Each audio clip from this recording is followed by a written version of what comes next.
Hi everyone, so I hope your breathing has been going well. I hope you are starting to just keep a check on like where you feel that you are in your system. It's just a good habit to get into, just understanding where we're at, where our nervous systems are at, is there anything we need to do to support that, and there are many things. We talk about food, breathing, exercise, clearing your mind of nonsense, not death scrolling on Instagram, whatever they call it. So there's lots of things. I wanted to chat today a little bit about some of the food types we can eat to really support our system that are almost forgotten flavors. So there are two in particular. We're going to talk about one this week, one next week. This week I want to talk around sour. So sour really is a food profile that we don't eat a lot. So if I say the word sour, what is the first food you think of? I don't even eat them, but I think of sour worms. Crazy. So that might be what you think of.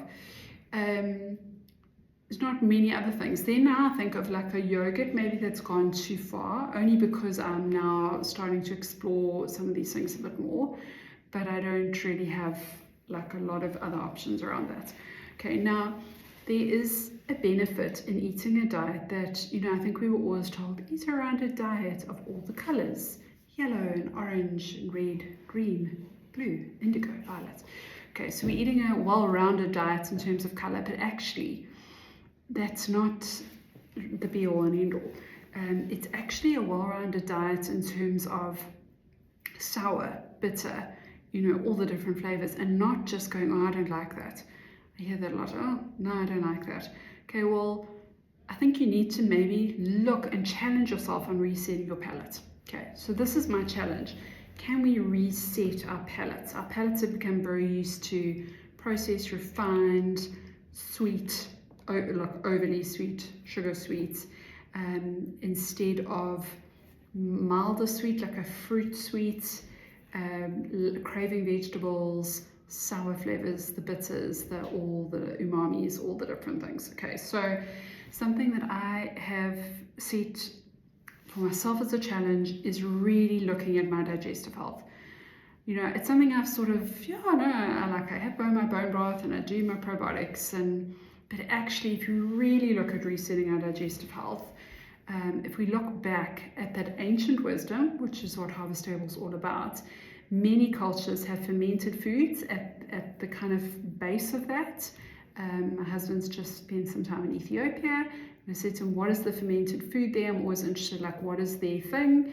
And they do a bread called injera, which is a teff, which is an ancient grain, and it is fermented, and that is like the foundation of all the meals, and they even use it as a plate to eat off it, and then it gets eaten along with the food. Very clever.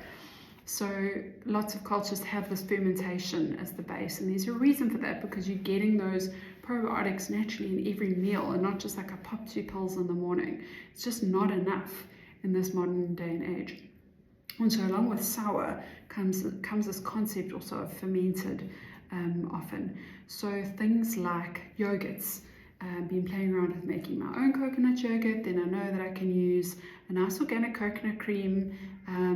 Always have a new organic coconut cream with nothing else in it. It's got a little bit of a agar gum in it to thicken, which is fine, and coconut and water. I mean, they actually use the pulp and they add water. That's how they make coconut cream. And then I use probiotics and I make my own yogurt. And then I have that every day with some stewed apple. Now this, what you could call sour. So I take a bag of apples, wash them well, get all the chemicals off. I chop them up roughly, put them in a pot, cover not even fully with water, maybe like halfway. Let them bubble away, say for 20 minutes until they're all soft. Okay, then I leave them to cool, drain, cool.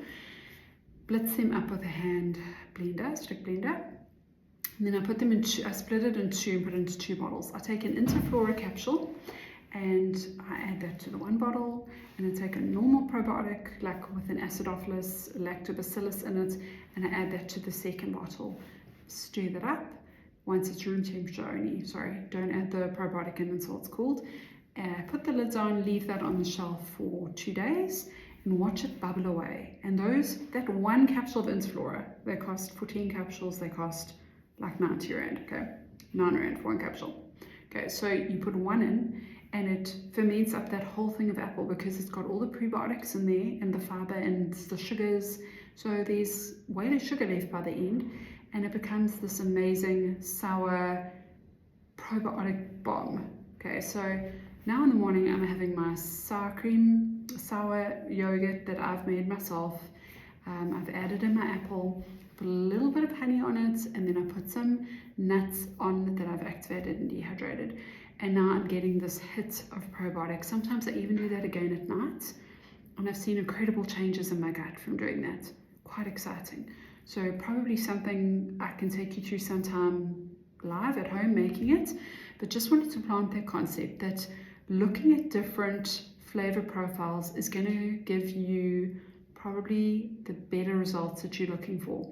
And so if you are stuck in a normal, I like salty chips and I like sweet whatever, maybe the challenge will be try and introduce one other flavor. Why don't you look at a sour, see if you can buy a sauerkraut or something fermented to introduce into your diet and see what it does to your system.